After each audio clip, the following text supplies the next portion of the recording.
If you knew how many aces your partner had, would you have a pretty good idea what you could make? Say your partner opened a no trump. They don't have to have 3 aces or 2 aces to open a no trump, right? You could be off 2 aces. Because the opponents have enough points that you could be off 2 aces. But if you find out how many aces your partner has, would you know what you can make?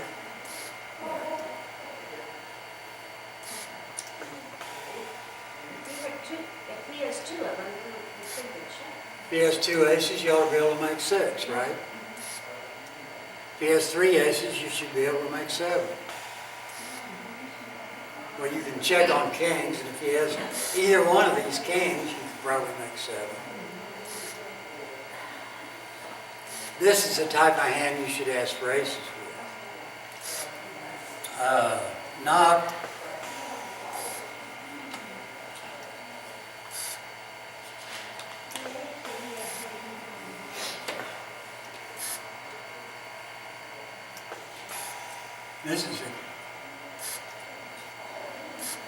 This is more high card points.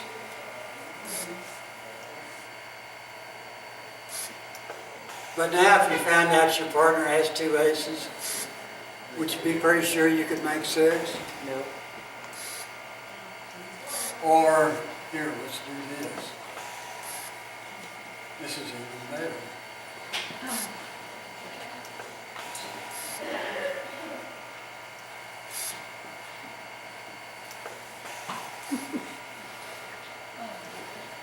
Now if your partner has 2 aces, can you make 6? It's more points. But you could be off the ace, king of spades, couldn't you? See what I was getting at? Yeah. So the number of aces is not going to help you unless you have a hand where you have second round control of every suit and you have a lot of tricks.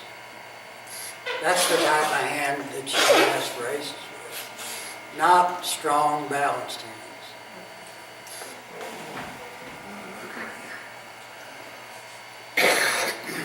And for some reason, people get by the first round or 2 of bidding, and then after that, instead of trying to investigate, they don't know what to do, so they ask for aces. You'd be better off just bidding 6. That way the opponents can't double a response or fail to double a response and help their partner know what to lead. That's better than asking for aces with hands like this.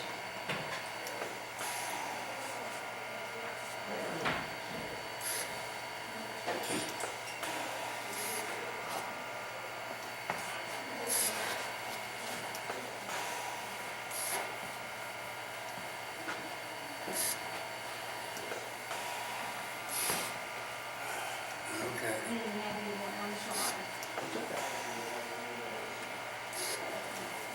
You ready? I haven't done this for a while, but let's say this one down here opens 1 no trump. Your partner passes and this one bids 3 no trump, right? 1 no, 3 no. And your partner leaves a 3 of spades.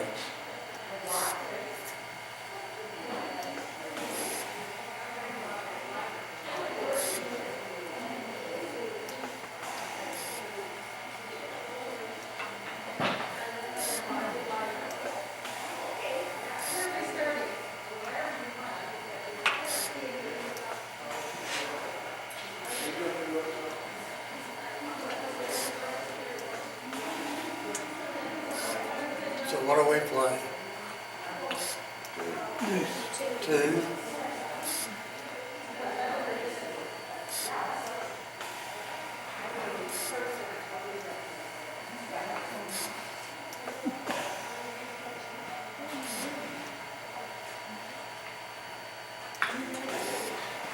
Okay.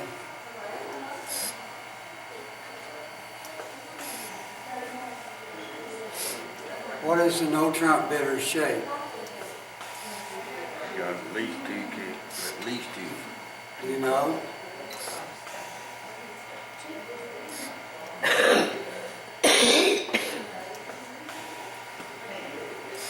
How many clubs does the declarer have?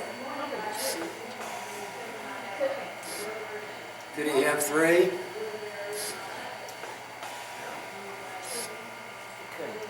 He could have 3. Could have 4. But he couldn't have 3. How many does your partner have?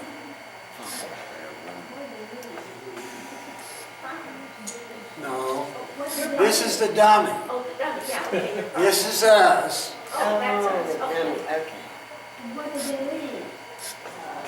In our opening lead, our partner led the 3 of spades. Okay, and they went ace, deuce, 4. Now they led the king of spades, and we played low. And our partner played the 3 of clubs. Okay, so how many clubs does our partner have? They played the lowest one out, so they have 1 or 3. They have 1, it doesn't matter what you do. All right, so our partner has 3 clubs.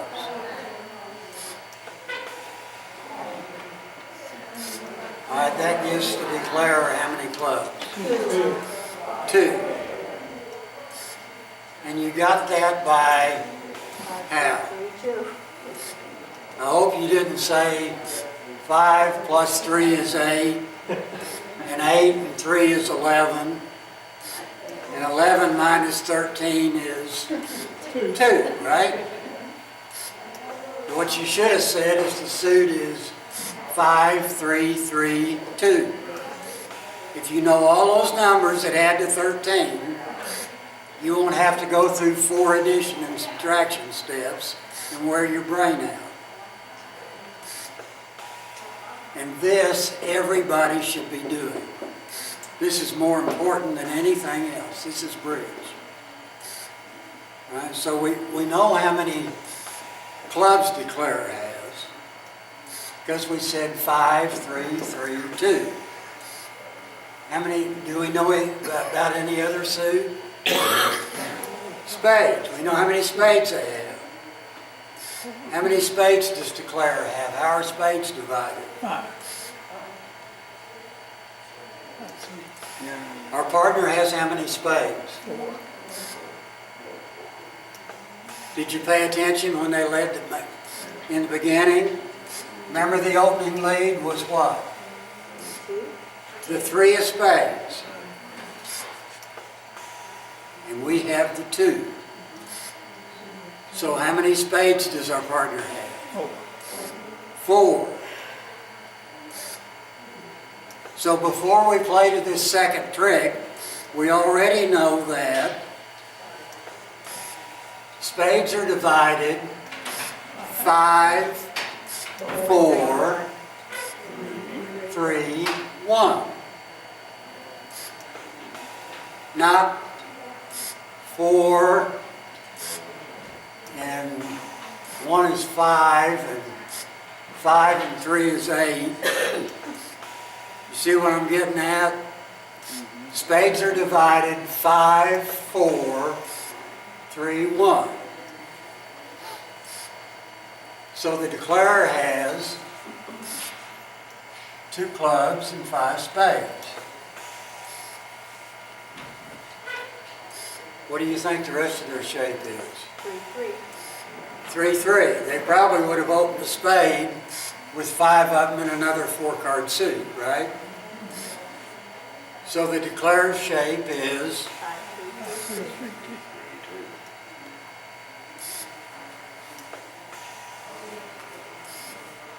Now when you know all that, you ought to be able to figure out what to do, shouldn't you?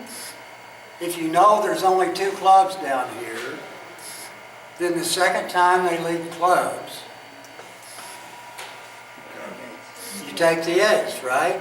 Because they don't have any more. And if you don't take their ace, you just gave them a trick they don't need, they can't get. They're not entitled to that second club trick. right? Can't get to it. They can't get to it, right? It'd be different if they had another ace or a king here, where they could get to the dummy, but they can't get to the dummy. So we take our ace on the second trick.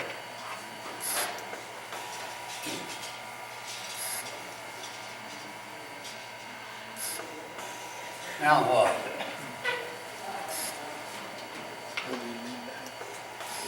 What do you lead back? 6. Well, your partner led spades on opening lead, but it can't be right to lead them back when that's this person's long suit, can it? You don't want to set up the declarer's long suit, No, we only have 3 hearts. so you shouldn't be leading spades back. And we know everybody has 3 hearts except us, so we should lead a low heart. Does that make sense? All right. So we lead a low heart, and it goes Jack, Queen. Our partner leads back to 9 of hearts.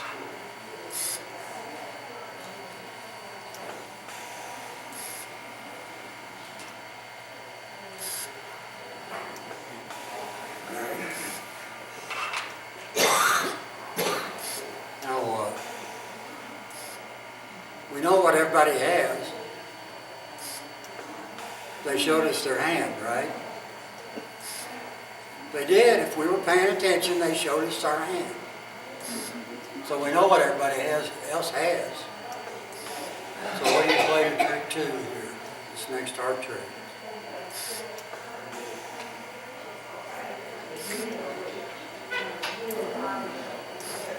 If you take the ace, you can lead them again. And your other 4th heart's good, but how are you going to get in and use it? You're going to have trouble getting back in the lead, right? So what should you play when your partner leads back a heart? 7. 7, right. Now the declarer's stuck in their hand and they're going to have to lead something out of their hand.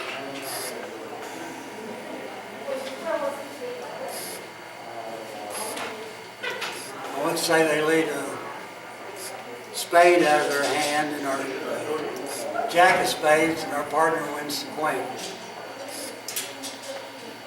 and leads another heart.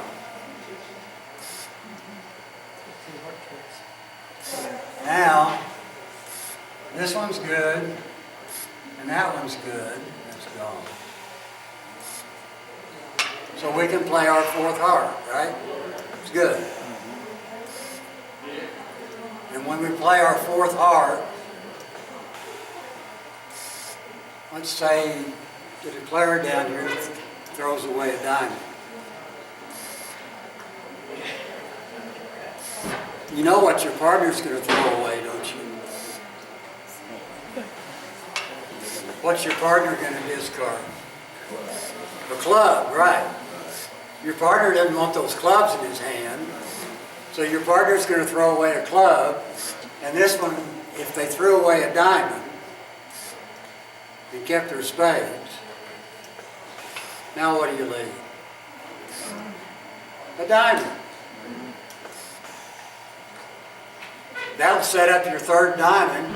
Either you're going to have the high one or your partner is, one of the two. If, when you play your 4th heart, if they throw a spade away, now you can lead back your partner's spade suit. Is this getting tough? Yes. It is, isn't it? Okay, you can kind of figure this stuff out if you start doing a couple of things. At trick 1, when your partner led the 3 of spades,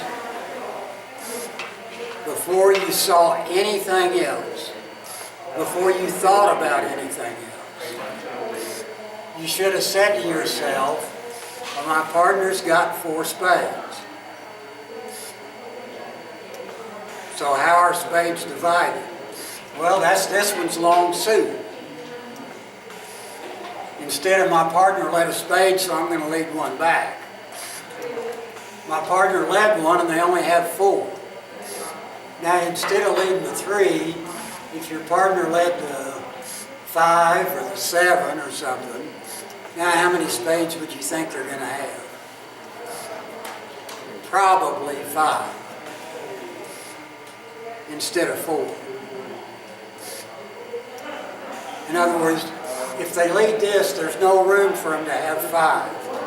Because they can't have one lower than this, we have the 2. And you need to be thinking about this when your partner leads. For instance, if you take this out of context and put it in a different hand, let's say our partner leads the 3 of spades, and the dummy has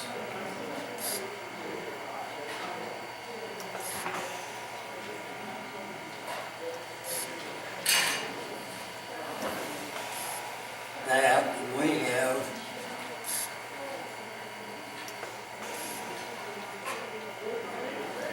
that.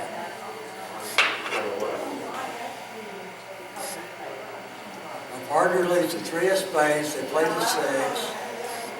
We're going to win the ace, right? But you should have told yourself, my partner led the 3, so they've only got a 4-card suit. So how is this suit divided? Well, there's 5 of them down here. And if there's 5 of them down here, should I lead one back? No. You should lead some other suit. Even though your partner led spades, when they made this opening lead, they didn't know there were 5 of them down here. But you do. So you shouldn't be leading one back. You need to find a different suit to lead back. Don't lead back the suit your partner led, because it's this one's best suit, or longest suit. Is this? Only if you're in neutral, right? Yeah, neutral.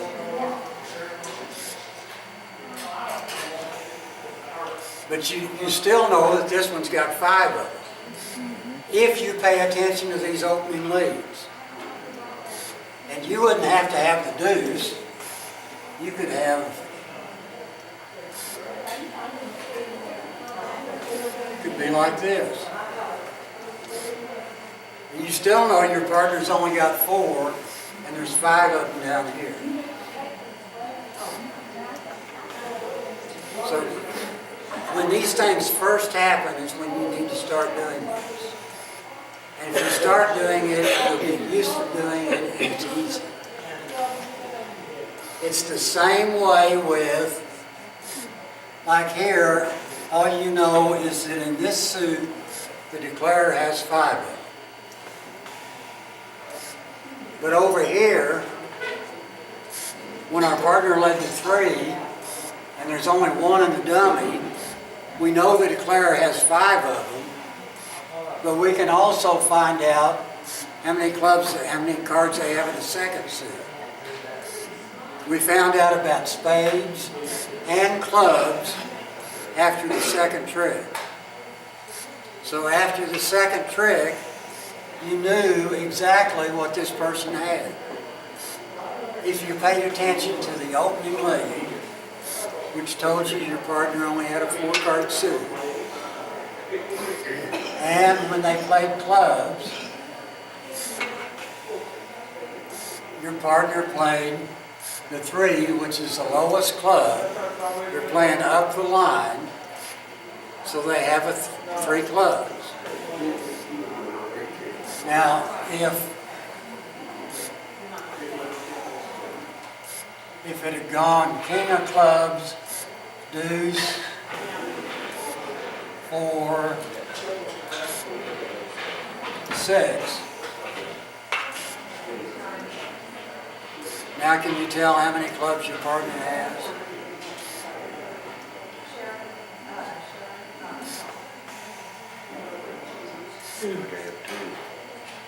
Could they have three? Could they have either one? If it went from the, played from the bottom. Could the 6 be the lowest of 3?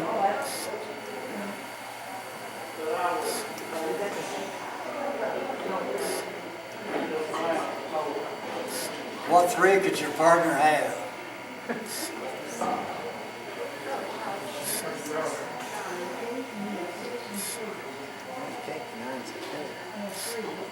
Well, You can't have 6, 7, 8 because we have a 7, right? Okay. So the 6 can't be the lowest of 3. It has to be top of a double. When your partner has 2, they play high-low. Right? So if they played the 6, now you know that there's 3 of them down here. Now it's 2 over here, so it's 5, 3, 3, 2. And now when they play the queen, you play low. But this is the most important thing in bridge. And you can, a lot of times you can tell almost exactly what somebody has. Like the first time we could tell that the declarer had 5 spades and 2 clubs, so we knew they were 5, 3, 3, 2. Okay, here we know they have 5 spades. Our partner played the 6, so they have 3 clubs. So now they have a doubleton in one of the red suits. We don't know which one. When you know all this stuff, you can make the right play.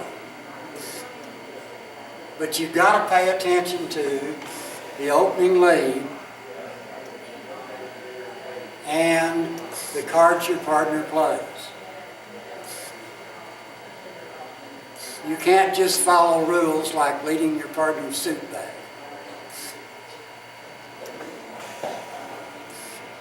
Okay? And if you'll practice all these numbers that add to 13, where you don't have to say 5 and 3 is 8, and 8 plus 3 is 11, and 13 minus 11 is 3. Oh, no, it's not. It's 2, isn't it? See what I mean? Plus, when you try and go through those 4 steps of adding and subtracting, you wear your brain out. And believe it or not, your brain does get tired. Yeah. The more you use it, the more tired it gets. And when it gets real tired, it doesn't work as well. Okay? So if instead of adding and subtracting, you just learn all those numbers that add to 13, it's easy. And how do you learn the numbers that add to 13? Say them over in your head. Whenever you play, when you sort your cards, you say to yourself, not out loud to yourself, what your distribution is. I'm 5, 4, 2, 2. 5, 3, 2, 2. That doesn't compute. Oh, I had the Queen of Hearts covered up. So if you just say to yourself your distribution, and it's 4, 4, 2, 2, something's wrong. Right? Yeah. Once you learn those numbers that add to 13, when you say I have 5, 3, 2, 2, you've got a card covered up somewhere. And it doesn't have to be a deuce. It might be a king. It could be an ace. Or an ace. So every time you sort your hand, say to yourself, I'm 5, 4, 2, 2. 5431. And once you get used to all those numbers, then this becomes easy. If you don't get used to those numbers, this isn't easy. But saying those numbers to yourself when you sort your cards will help you remember them, and it will also help you discover when you have a card covered up, which is very important, isn't it? Okay, so you should never find out that you had a card covered up. If you just always say to yourself, 4432. Okay? Do it on every hand. And once you do this for a while, those numbers will become automatic to you. And you won't have to think what the second and third ones are. So just do it every time you sort your hand. And a month from now, you'll know what all those numbers are. You don't have to go home and sort them out and say them, or write them down and memorize them. Just say them to yourself every time you get a new hand. Just put them in suits and say 5431. Anyway, what's just a quarter after? This type of thing will help you more than anything else. Anything. And this is what bridge is about, and it doesn't matter who your partner is. Surely they all know that when you have three of them, you play the lowest one first. You go up the line. When you have two of them, or four of them, you play high and low. Right? Yeah. I think everybody knows it. All right, you're in a suit contract, but your partner has bid the suit, and you're on leave. And so, And you're leading your partner's suit. but they've got the contract, but I'm on leave, and I'm leading my partner's suit, and I have a jack or queen. My thought process has always been leave my highest one to filter out. If they can beat me, then I'm opening it up for my partner. But maybe that's not. That's very, very wrong.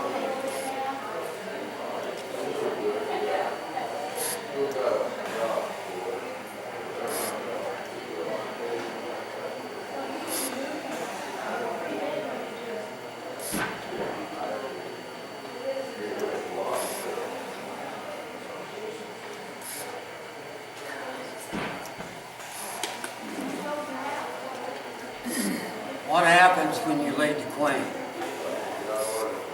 How many tricks does it declare a catch in the suit? How many tricks can it declare a catch? Two, right? If you lead the two,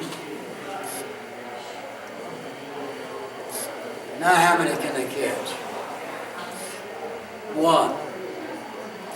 That's why you don't lead high from three What or about four. or four? Okay.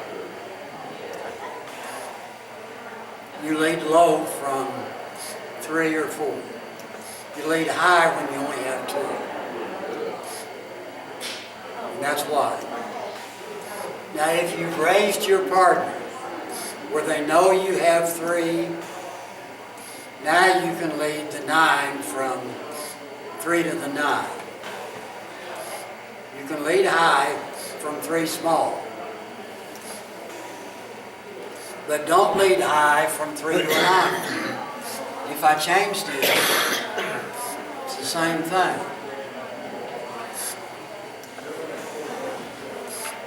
What happens when you lead the king? You're getting 2 tricks, right? If you lead low, they get 1 trick. Okay? So don't lead high from 3 or 4. Yeah.